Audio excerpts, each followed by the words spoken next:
we go. All right. Oh, yeah, look at it. You got to fight them on the surface. What I like to do is take an RC jig from Northland Fishing Tackle. Get the shiner after the fish attacked it. Hook them weedless style. Now, you notice this puppy wanted a jigging size sucker minnow.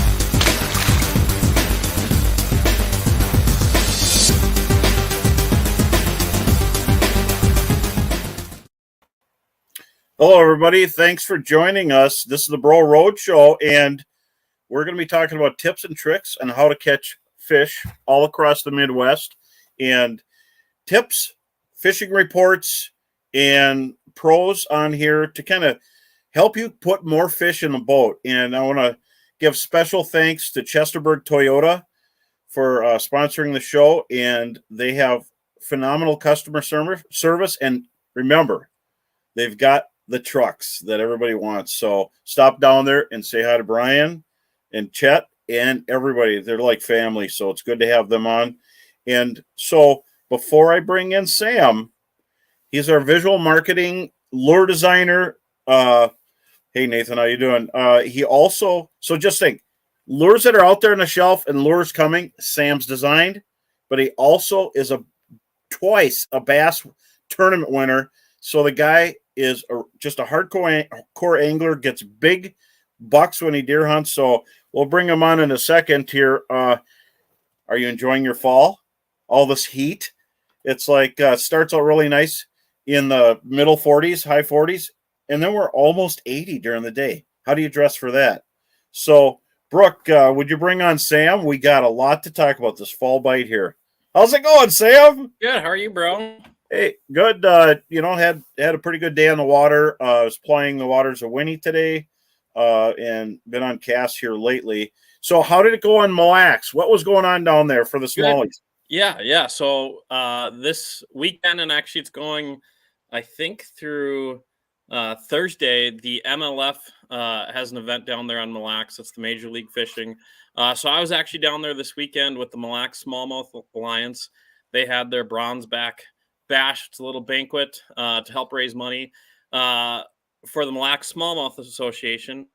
And kind of the Mille Lacs Smallmouth Association was developed to help protect the lake, protect the fishery, and keep those big bass. And I tell you what, it's pretty amazing how this lake is showing out in the tournament right now. Or at least when I checked this morning, Mark Daniels Jr.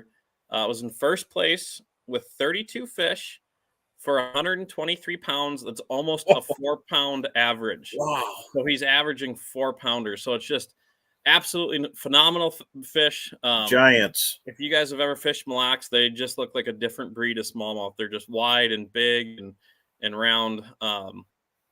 So pretty amazing. And the Smallmouth Alliance does awesome things for the lake. So if you're looking to become a member of the Mille Lacs Smallmouth Association, Alliance, you can go to their website and go. There's links to figure out how to join there. But it was a fun little weekend down there. So good information. And the lake still has giant smallies, and we have smallies up here, but we don't have a lot of lakes. We have a couple here and there, and we got some monsters on leech. And hopefully everybody's being nice to those things. They're actually kind of an old fish, but I'm out guiding for walleyes pay the bill, as everybody knows. Walleyes pay the bills, and I love panfish.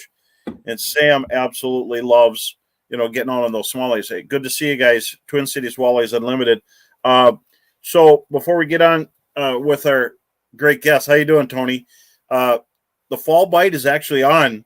For those coming to the area or coming back from the area, the bite is on. It doesn't feel like fall, except in the morning. It's cold.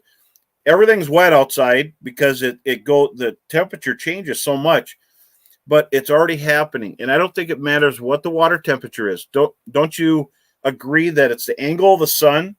The sun gets lower and lower, the day gets shorter, and the fish know.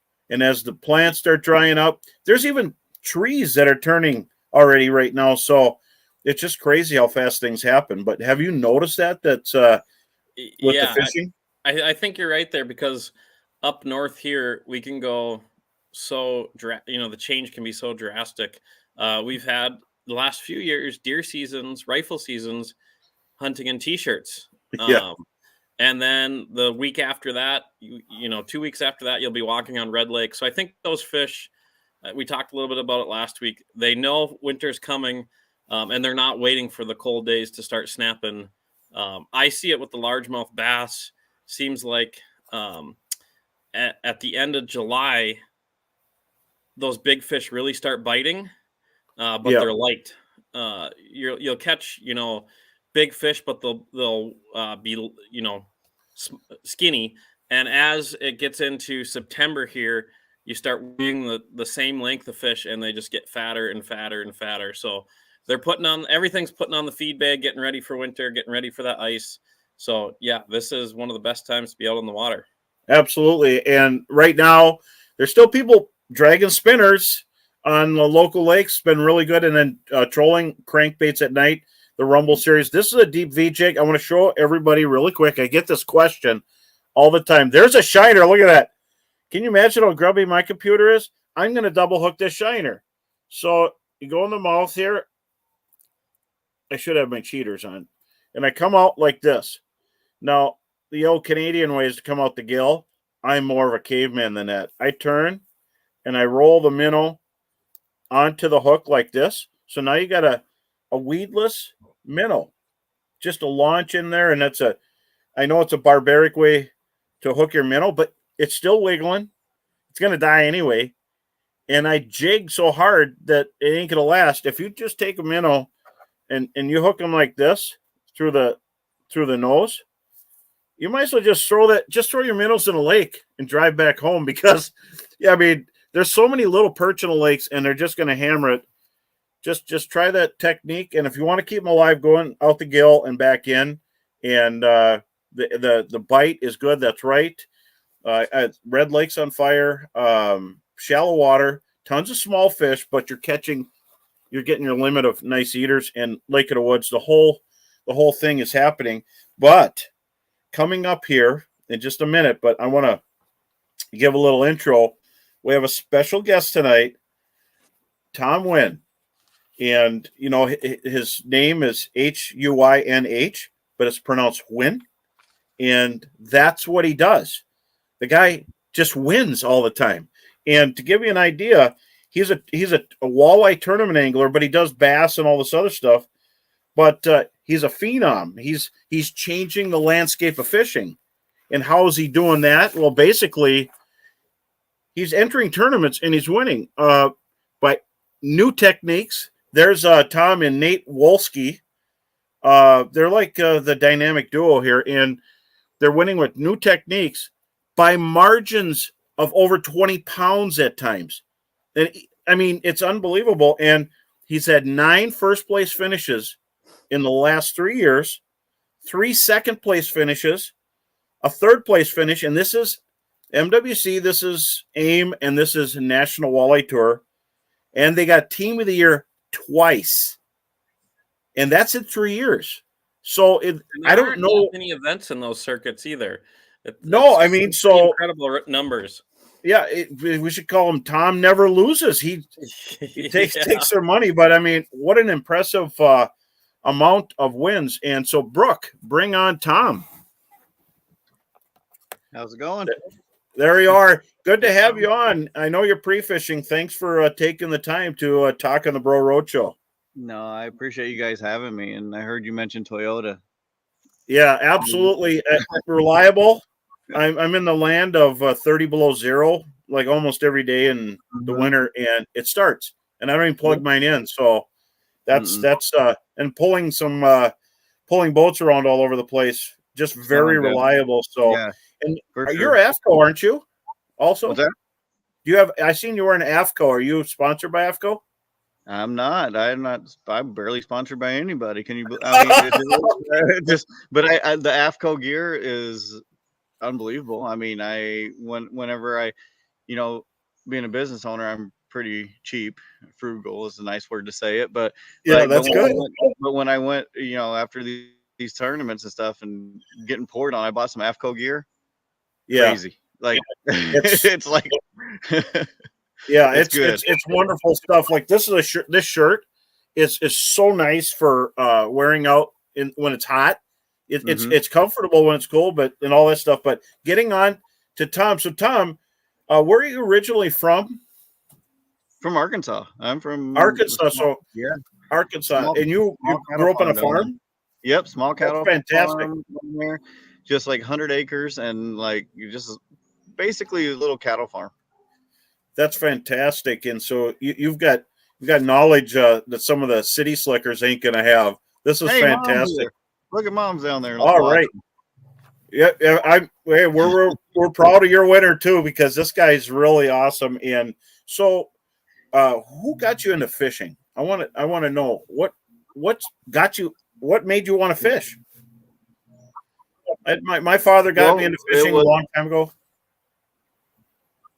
Yeah, no, it was being at home on the farm in Arkansas, and my grandpa, he had some ponds built out on the farm, and that was his thing. Like we had 100 acres, but I think he had over a dozen little ponds out there because that was his passion. He must have just really liked to build these ponds and stock the fish and take care of them and things like that. So he would take me out and we would sit on the pond bank, and he built this little dock, and we'd sit there and catch bluegill and catfish, and nothing exciting, but that was exciting to me then. And Yeah, no video games, nothing like that. So we went out there, and that was the thing to do, so that's fantastic. And bluegill, nothing wrong with bluegills. I love bluegills. I guide for walleyes to pay the bills. Bluegill, I like big bluegills. I don't chase little ones. I want to catch big ones, but it's everything that bites is fun. But so, how long have you walleye fished? 2.5 years. That's it. No So, way.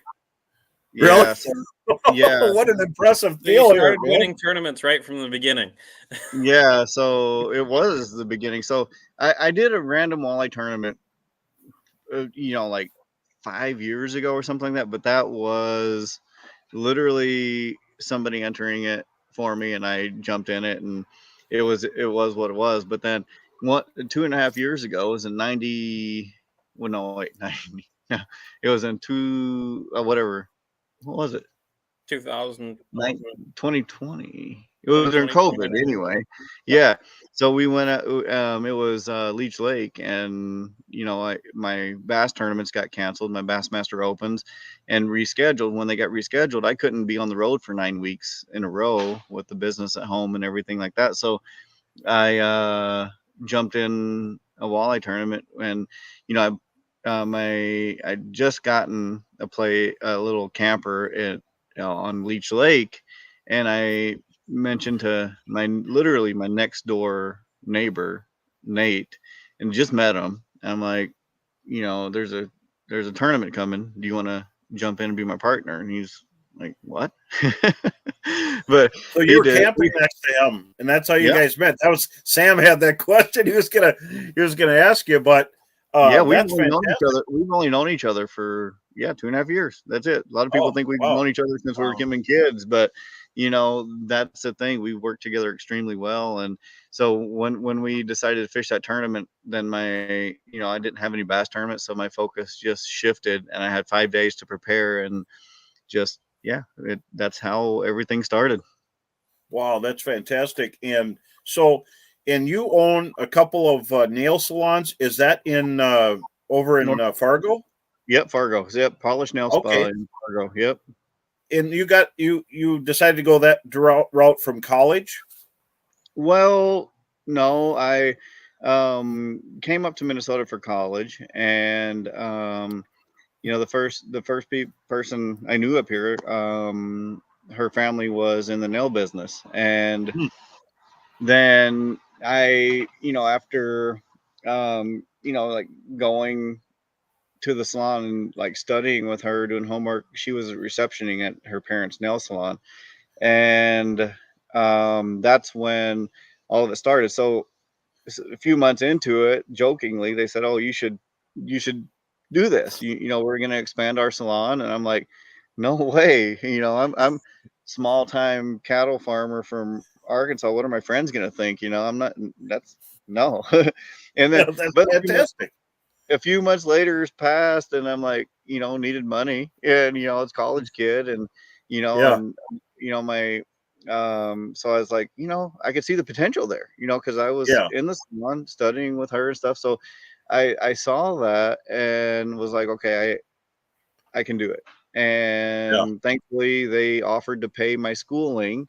Very thankful for that. If I worked for them while I was still in college, then after that, I wouldn't have to pay them back. And then I ended up really liking it and being good at it, efficient at it. And I got my degree in computers, but I never looked back. I just continued with the fingernails. Fantastic. And so if anybody's going to know about lure colors, you're going to be able to make about any lure color there is, right? Yep, pretty much. And It's yeah. that's how stuff happens, right? And well, Do you do okay, a lot of Tom? custom painting and decorating your own stuff too, and it comes to the lure because you have that background? You can go back in my social media, Facebook, and you'll see when I messed around with some stuff. And with what we can do with our nail product on bait is absolutely unique and mind blowing.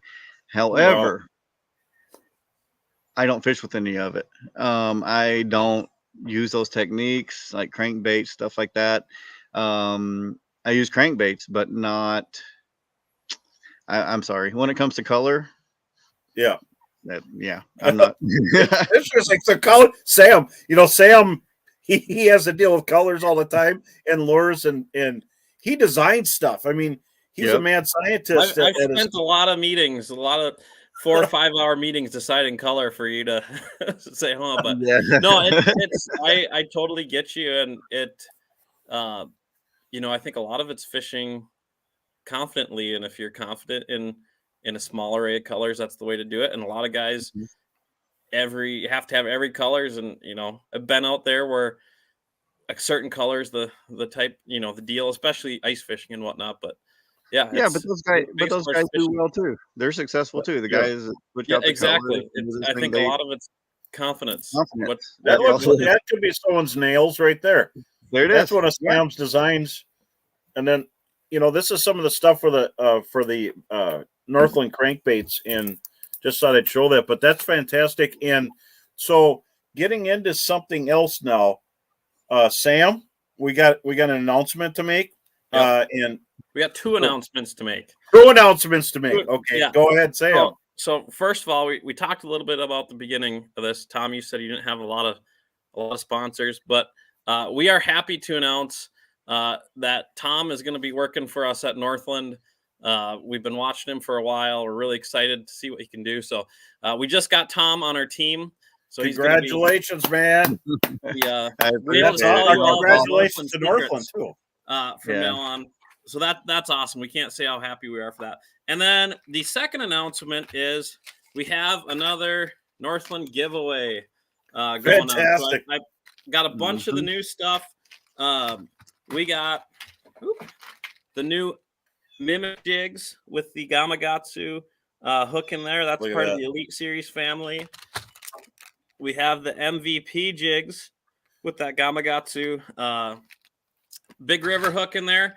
And then we got a bunch of our new upside down there, our new tungsten jigs. Oh, we can show that? We can show that. Yeah. Well, I've been hiding mine. I go to the docks and I put them away. A bunch of the Elite Series stuff with the Gamakatsu hooks, the MVP, the Mimics, the Mimic swim jigs are all on our website and available right now. We're still waiting on those tungstens to come in. Another one, we got the weedless fireballs.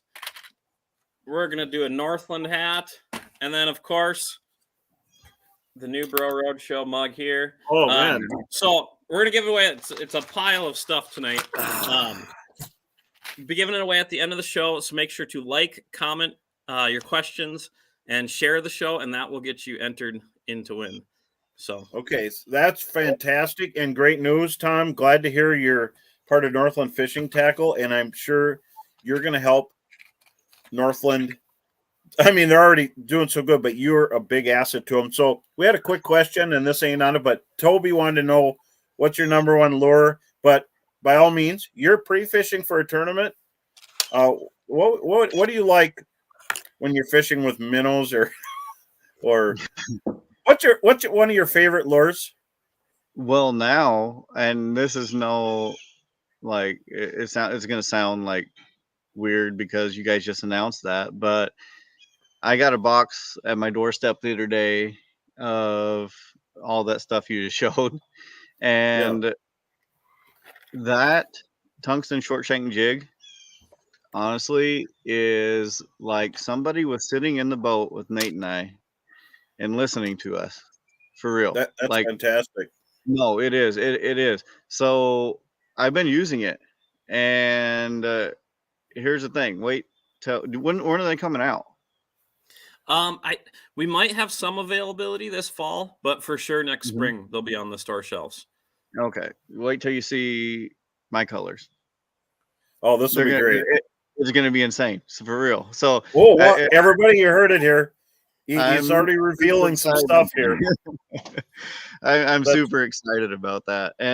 But my number one lure, without getting into too many details, it's a swim bait. uh-oh. Interesting. Well, so on that, we had a question. Are you using slip bobbers at the tournament? I see all these guys throwing slip bobbers. Like I'm out there guiding, and everywhere I go, there's people standing in front of the boat throwing slip bobbers. How often do you use a slip bobber? Well, slip bobbers are extremely effective. I mean, everybody's using them now. 80% of the people in Miltona, when we fish a national championship, were using them. Leech Lake, all these guys, but and they're very effective. But I honestly haven't thrown a bobber since I was a kid. I haven't, and I have. I mean, I just can't. There's reasons I won't, but I Yeah. can't give it away because No. and but I mean it is what it is. But I know I haven't caught a walleye or a bass on a bobber. Interesting. That's very interesting. And Yeah. Sam, you Yeah. fire away, man.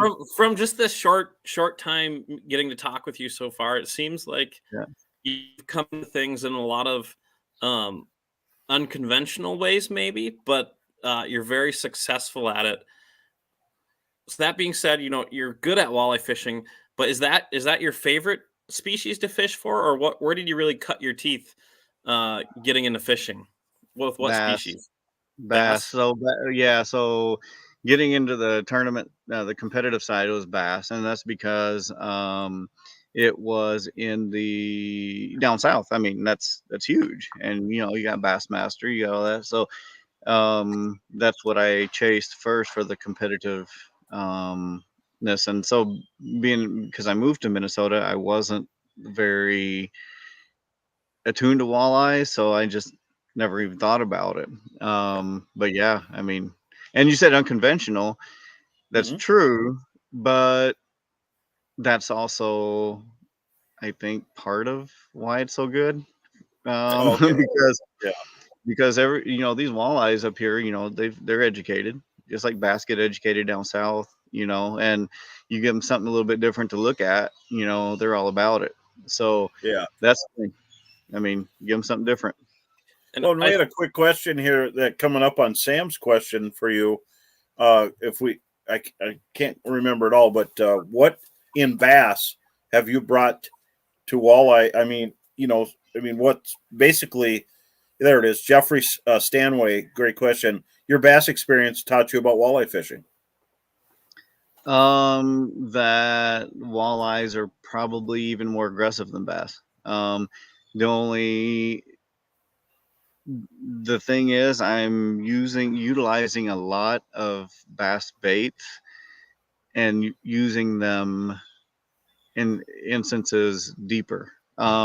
So I'm having to tweak things. I'm having to come up with my own, our own like ways to rig and things like that to give these bass baits, these walleyes, a chance to see these bass baits at times. Talking about shallow water, like I said, swim bait. There's so many ways to work a swim bait. You don't just have to cast it and reel it, and so yeah, it pretty much everything in bass fishing is translated, whether it's finesse fishing or aggressive fishing. I'm basically fishing for bass when I'm fishing for walleye. I mean, that's Fantastic. That's interesting. I think that's so true too. And in today's day and age, it seems like bass fishing is more like walleye fishing than ever. And we've been seeing this massive climb on the high school bass fishing stuff and college bass fishing and more bass tournaments. But I really think we're going to see a rise in walleye fishing because the techniques are changing. It's becoming more active, more targeting fish. It's not dragging around minnows like it used to be. Nope. And you're right, because you look at 2.5 years ago when we started this, literally, like, there was nobody in the tournaments we fished standing at the front of their boat. Nobody. No. And now you go out there, it doesn't matter if we just got done with the championship of Lake Superior, pre-fishing here on Cass, Leech, every Green Bay this year on the NWT, people are standing up front now, and it's cool to see, like that and it's just nuts to us to hear from like you guys and other people, that we were the inspiration for that. That, to me, that's absolutely crazy. I love you changed the landscape right there. And we're, someone was running with electronics, but everybody's using forward viewing, and not to get in.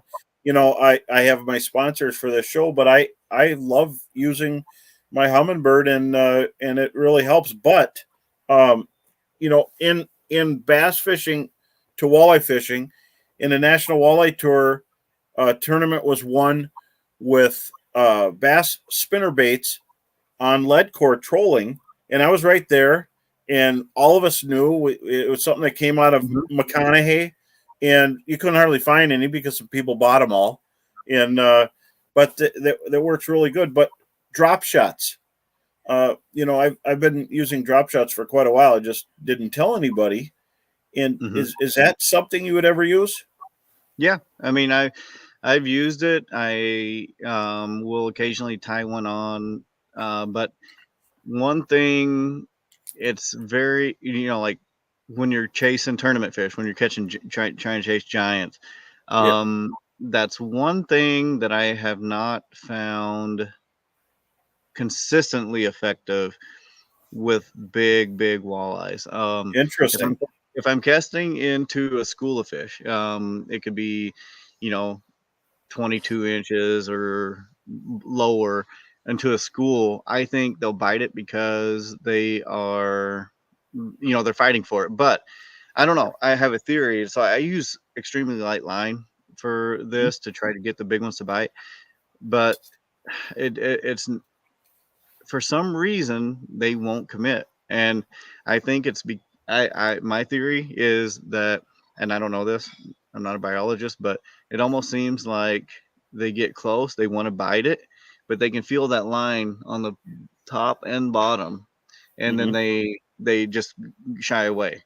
And so I think they are different than bass in that way. Okay. They're more sensitive.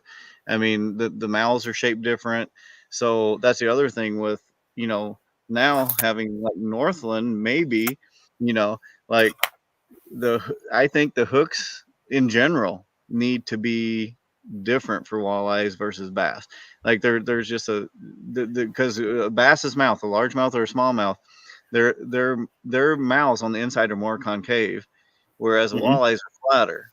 So then that's why you're not getting these hookups. Like people say, oh, I'm rigging a chub, I'm pulling it behind the boat, but I miss 50%. They're different. So that's another thing. I buy these hooks, I buy these bass hooks, but then I have to bend them. I have to modify them a little bit. I can't get into that too much, but like It Yeah. is what it is to get those. Like Nate and I, we fish extremely clean. The only 3 fish we've ever lost, 3 fish, was on Vermilion this year, and on the same day, and that was like we were spinning out because we're like we've had a really good run of like getting every fish in the boat. Wow, that's That's very fantastic. impressive. So, getting, you said you use artificials a lot, and getting away from the tournament thing. I know it took me a lot of fishing with actually pros to build confidence in plastics. It kind of started off with going down to Mille Lacs, and the fish love eating a swim bait down in Mille Lacs, and then up here everyone's like, oh no, you got to have spot tail shiners up in the Bemidji area, and then I'm kind of like, I don't think so, and start using plastics up here, and I catch a lot of fish on it, but I do feel like for beginners that there's times that plastics shine and live bait shines. When's a good time of year or good conditions for somebody to go out and start using, like a swim bait or a fluke, and start building confidence in fishing plastics for walleyes? Well, use your live bait first if you want some confidence to make sure those fish will eat. I mean, if you're getting into fishing, and then if you're on a active school of fish, then turn around and pitch your plastics. Now, not every plastic bait is created equal either. Like some plastic is hard, some soft, some is unscented. You open that package on some and they smell super plasticky. That I'm really big into scent, and knowing that Northland, the plastic technology in Northland soaks up literally any scent like a sponge Mm-hmm. is Yeah. very intriguing. Well, like And this. yeah, exactly. And So Devil's Lake right there. yep, and I would say just get comfortable. Your confidence is going to be live bait. There's no doubt. Switching to artificials is going to trigger your bigger bites weirdly. So you're going to get those big, giant, 10-pound female walleyes down there who have seen every live bait thrown to them for all these years. And then now you're going to throw some kind of plastic that they're like, what in the world is that? And I think more than often it just triggers their curiosity, and that's it. So that's why it is. They've lived how 20 years more. I don't know, but Oh yeah, absolutely. they've seen every minnow drug by them. They've seen every red hook. They've seen every bottom. They've seen everything. So they know you throw something different, throw it artificial. That's where our big fish come from. Well, whatever's alive on Breezy on Leech has probably seen everything known to humans. Yeah. You think about it. There's a boat on there every day. Yep. But- Exactly. But no, that's all fantastic, and that just goes to show you that tweaking it. And there's so many people out there. And here's something I wanted to talk about.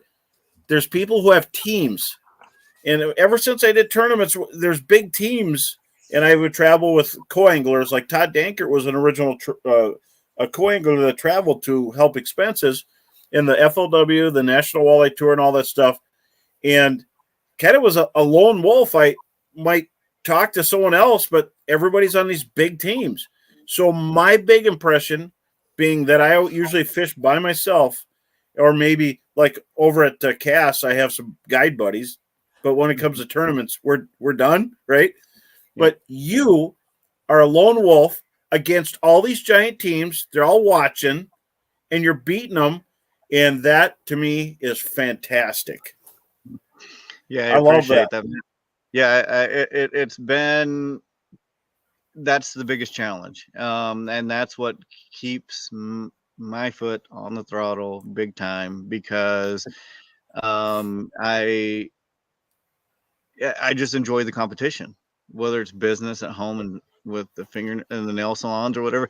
I enjoy the competition. So, I've been very humbled and asked over the winter and stuff last year to team up and this and that, and some of the big names in the industry. And I'm super appreciative of that. All these guys are great. They reach out. They're very congratulatory. They're, just pick me up when I've had a bad tournament. but for me, it's like I still, not to say that I won't ever team up with somebody, but like I still want to learn. And for me to team up, I want that to potentially make me lazy, I think. Well, I'm not saying that it would, but you know, if I'm relying on somebody else, then maybe I'm like, okay, they can do most of it. I'm just gonna, take it a little easier. And you have no preconceived notions. You're going to go out there and you're not just, okay, there's no fish here. I'm going to look at it. And you're going to go look at everything. Yeah, just like you told me, if you go on Lake Winnie and you can drag that swim bait and catch a fish, I'm probably not going to be able to do it unless I see it done or have it done myself. So that's the thing. And, teaming up with some of the big name pros and stuff like that, like I said, it's not that I don't want to personally. It's like, okay, yes, I don't want to personally, but I think I'm new to this, so I want to learn so that if I do team up, I can contribute to my best ability. And if I do team up, it's going to be, it's this has become a business. This tournament fishing thing, it is, and it's just crazy. And business is good. You've got a lot of deposit slips going in the bank. That's fantastic. Yeah. Well, and I got to imagine too that fishing by yourself, you're always fishing with a clean slate. I'm guilty. Just this last bass tournament I fished, I read into the dock talk too hard, and I didn't fish how I think I should have been fishing. I fished how someone told me more I should have been fishing. So I feel like in a way it almost, it might be more that that make it or break it type scenarios. But when you're hunting, you don't have someone telling you that night, oh, I'm getting some good fish rigging or jigging. You should just go do that. You're constantly looking for your own stuff, and you know exactly what you have when you're by yourself. So would you agree with throw that? this down there. Yeah. Right? The drop in Aquaview, like the 722. And I mean, I'm sure you got fish, you don't want to hook them. You just want to see that they're there and leave them alone, right? Or do you? Oh, yeah. No, and you're right. One more Sam with the dock talk thing. That's one reason, even in bass tournaments. So when I first started traveling, doing that all over, the South and up the East Coast and up to New York, even, like I was just renting hotels, and so did everybody else. So then everybody's boats were stacked along every parking slip, and at night you go and you hear all the dock talk. That would skin me out so bad, like terribly. And so I started doing Airbnb because I'm like, that tournament fishing is hugely mental. That's a big percentage of it. And so doing that, it helped me a ton. And then now we're traveling in the Wolski Walleye wagon, in the back of Nate's truck camper. Gets a little cozy in there, but it is what it is. But no, but you're right. And then as far as not hooking fish, super huge. Like I don't know this, but you'll probably, there's probably a lot of people watching this that have seen me fishing tournaments, even pre-fishing for this one here, where I do fish, but there's a lot of times where I do not have a rod in my hand. Most of the time, probably in pre-fishing, and just seeing what's there. And then, if I can catch it now I'm gonna be able to catch a tournament day. So if I catch it now, no, I'm always dreading that time I catch that 28 incher day before the tournament. And then not to say that fish would be there, but I do believe some of these giant fish are resident to certain spots, certain little areas. So I don't want that to haunt me. Oh, that's great advice for everybody out there, because I mean, I'm guiding on a lake where they're having a tournament, and I'm watching people reeling in fish, and I'm just, that's got to be really hard on their plan. I mean, they're shooting themselves in the foot. But I know people who've caught the same fish the next day. It had blotches on it or something identifiable, but Have you ever done that where you've caught one and then you've caught it again later? Yes, I've caught one and then caught it again the next cast. So like, but like in a bass tournament, even in a bass tournament, I've caught a largemouth. It was down in Smith Lake, Tennessee, Alabama, and I caught it in pre-fishing, and 2 days later in the tournament, I went back and caught it again. But that's the only. I mean that it. No, I've also seen where fish you catch them and they go back down, and thankful to forward facing sonar, now you can kind of see when they go down, and there's been times where I've caught big ones like giants, and reason I follow them, like literally, like I'll catch them, measure them, weigh them, whatever, real quick, put them back in the water as soon as possible. I put them back in, and I'm up on the trolling motor following them. And the reason I'm doing that is to make sure they live and make sure they stay down. That's the only reason. So by seeing how lethargic they are after they've been caught, like I don't, obviously they get educated, number one, number two, they get stressed big time. So I don't think most of the time after a day or 2, 3, 4 days, they still won't bite, after being put through that. But sometimes you will get lucky and catch the same one. Fantastic. And you're doing the MWC on Cass Lake, and that's this coming up Friday. And you're practicing. How's that going for you? It's going all right. Cass, from what I fished it, this is my 3rd year. So in 2020, there we go. I got my year right. So 2020, that's the first year Nate and I picked up those 3 random tournaments, and we won it in Cass. And fantastic. From what we were told, we set the lake record that year. And so then last year we got 3rd place, and we were just 1 pound out of 1st, but we never got an over on day 2. That was crazy. Man. Yeah. So what I'm learning about Cass, and you guys and people out there watching, probably tell me I'm wrong, but there's not like a spot or even an area like that consistently holds big fish. I think that Cass has everything spread out. Everything's so spread out, and you can catch an 18 to 20 incher, and then all of a sudden you're going to be right next to a 24, 25, And so there's been days out here pre-fishing that I haven't gotten over, and it's frustrating, but I know they're there, and we're just going to keep grinding, and on tournament day we're just going to cover water and hopefully get those 2 overs in the boat. So you have no trouble with zebra mussels strafing your line, or have you lost any fish because of nicks in your line? Nah, because of the way I'm fishing. Like I'm not dragging anything, so sure, it's not getting abrased. So yeah. And then good line is good. I've actually gone down. I used to use 10 pound.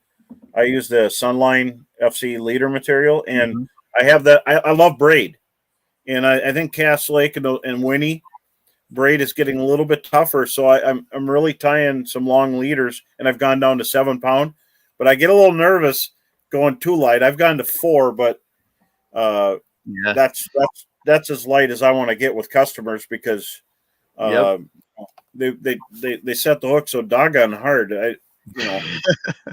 And I agree. 7 is about.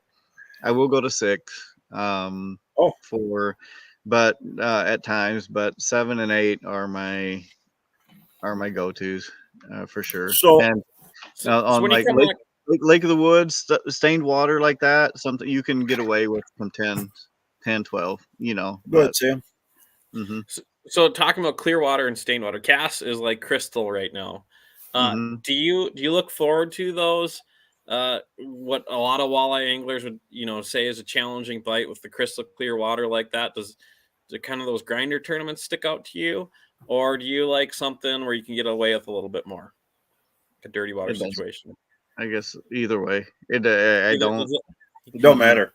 No, and that's why you win so many tournaments, because you right? Because Because you the less, maybe because I don't. There's a lot I don't think about. Like I don't think about color. I don't think about water clarity, stuff like that. I just need to go find where the big ones are living, and then how to catch them. And um, somebody asked earlier, does Ford on here asking if Ford is it due to forward facing sonar?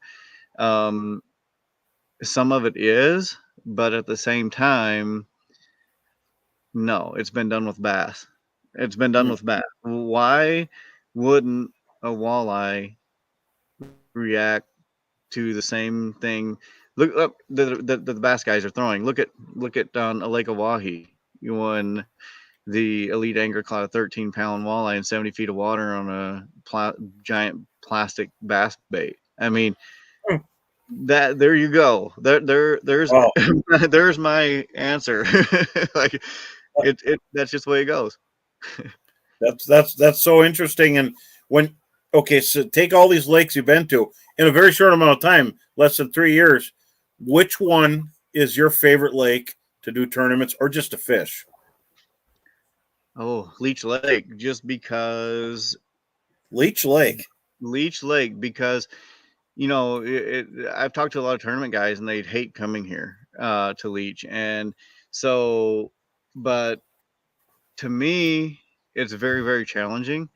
And I've spent a lot of time on Leech, but I've still only covered probably 30% of it, 40% of it. It's huge. It's so vast. And you've got Walker Bay, it's super deep. You got Cabacona Bay, another really deep, small area.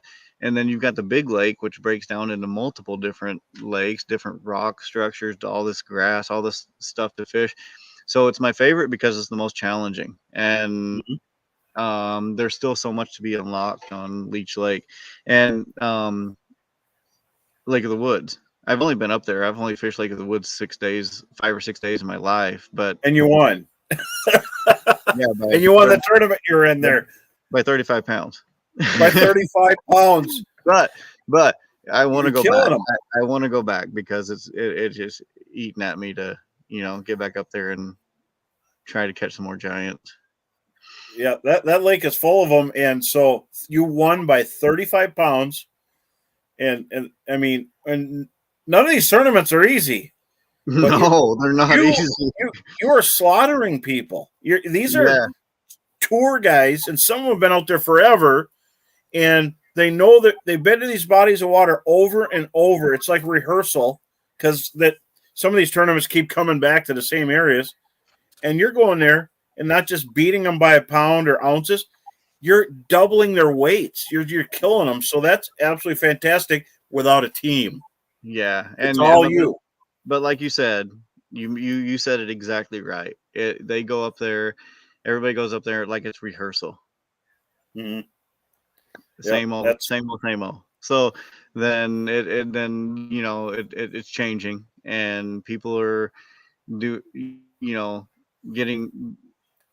changing their tactics. So it changed, and it's going to be harder and harder for me to keep duplicating this stuff. But I'm up for the challenge, and I just need to figure out how to stay that one step ahead. Yeah, now you just gotta hide. Sometimes, we talked earlier about not having that dock talk. How do you deal with fishing memories when you go back? Has that hurt you yet, or are you pretty good at staying open mind? Do you check stuff that worked for you in the past, or is it like a new book every time you come there to a different lake? I go check it. I check it immediately. I check it right away, but I don't rely on it because I know that things are can easily change. So I go check it, and if it's not there, it's not there. Because Leech Lake, when we won that first tournament we ever fished, we fished it deep, and then same time of year, the next year, we won it again, but we won it like extremely super shallow. So I mean, things change from year to year. Casts. We were catching walleyes deeper than anybody thought they could be caught in 2020, and then last year we caught them in 8 to 12 feet. Wow, you just offered up a tidbit for everybody there. That's fantastic. But Yeah. now that you're Northland fishing tackle, you got to come ice fishing with me. So I'm going to take you out ice fishing, and so you get to drill holes and catch fish through the ice. Or how are you looking forward to that? You excited about it? Not really. Not a Tom big went on guy, the ice Tom. with Bro and Sam, but Sam knows I don't like leaving too quick either. Yeah. No, I'll get I'm all right going out there. Just, have some cold beverages and such. We'll have the beverages cold and the otters warm for you. We'll be, How about that? Yeah, there we go. definitely. That works. Get into an otter vortex. You're gonna cook in there. They're so warm and so easy to set up. We're not uncomfortable. You're gonna love ice fishing because you control your comfort. And we're actually, Sam, we're glowing in the sun setting on him over there. I know. Yeah. It's Sorry been, about that. don't worry about it. It's been a great interview, but we're getting close. Sam, what can the viewers win tonight in just a few minutes? A pile of new Northland stuff here. Like this is like a quarter of what I've been showing you. We Tungsten got also. Yep, yeah, the tungsten, which you can't buy yet. The Bro Roadshow mug. So make sure to like, comment, and share the show. That'll get you to enter to win. Brooke will be telling me a winner here in about, 8 minutes, something like that. So we'll pick it right at the end of the show. So make sure to like, comment, and share the show, and that'll get you entered to win. And here's the thing too is we're getting close, and I know you're in the middle of pre-fishing, and we wish you all the luck. And your team Northland, so fantastic. I can't wait to see the Tom Win jig or the colors that you can come up with. And Sam's probably going to be super ecstatic to be a part of that. And in the NWT, you were in the running for Angler of the Year, and you probably don't like Detroit River, but it's very, like you said, it's a points thing. And because of that point, you couldn't get it. But that's the kind of class of angler you are. You're always in the running for Angler of the Year. That's amazing. So yeah, I appreciate that. Yeah, I appreciate that, guys. And I'm going to keep going. That's my goal one of these days is to make it up there. And, I'm going to give it all I got next year. That's fantastic. And so if you could tell, there's some beginners that watch the show, and there's some experts, and there's some tournament guys. But for someone just getting into fishing, what advice would you give to them, or what should they do if they want to go out and catch some walleyes? Give them some advice. What would you do besides hire Bro? Yeah. No, I would definitely 100% go hire that guy. He can catch him on plastic, just trolling with them. So no, I would definitely learn your electronics. I don't care what it is, if it's down scan or side scan, 2D, forward facing, Mega Live. Yes, learn it. And that's going to help you as and people say, oh, electronics is cheating and this and that. They were saying that when 2D came out. They said it when side scan came out. They said when forward facing came out. But now if everybody has it, everybody in the tournament basically has it, so utilize it, learn it, and then learn fish behavior. If you're going out just to learn, to catch walleyes for the first time, use live bait. It's fine. And then graduate on to artificials, because those artificials are going to trigger bites from fish who have been educated with live bait for years. And so, yeah, that's my thing. Just put time on the water. And they still don't let you use this in the tournaments. And, remember all the stirrings with Aquaview? And no, they should let people use these in a tournament. Yep. No, exactly. They should. And I mean, why not? Because all it's going to do is like people who are going to use them, it's going to take forever for them to use it, and dropping that camera down, pulling it back up. So the people who want to use it for a tool, like, use it. And they are very good tools to use. And I love them. Like you can fish right underneath it. In the wintertime, everybody uses them. Sam, all of us have an Aquaview down. So that's all fantastic. And we want to welcome you to Northland. Thank you. And It was a great interview. Thanks, Tom Huynh. I got one more question for Go you. ahead. Well, we got a little bit of time. So Yeah. you What, talked you about gonna ask me if I can turn on the light? Somebody put a light on him. Hold a lighter up or something. Here, I got. the. Here, watch this. There. There we go. That's cool. Dramatic. That works So, good. You talked about how much you like the new short shank tungsten. Dude, big time. What is it about this that you like? Out of some of the other jigs. Talk a little bit about that. So the jig that I've been using exclusively for the last 2.5 years, short shank.